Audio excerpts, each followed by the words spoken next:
Welcome back to another technical deep dive here in the debug zone.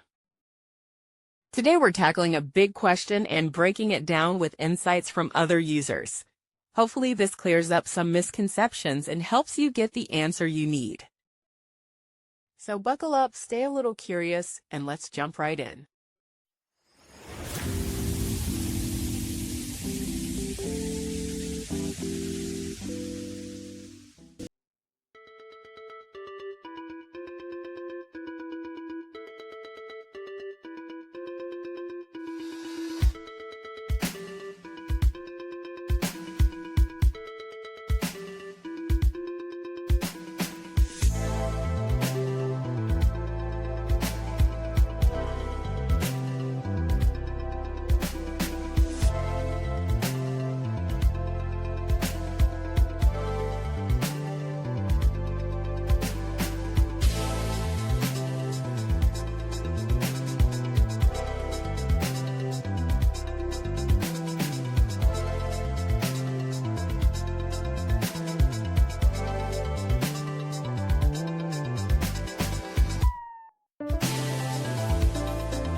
And that's a wrap.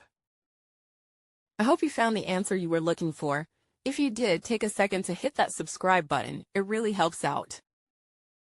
And let me know in the comments which solution worked best for you. See you next time in the debug zone.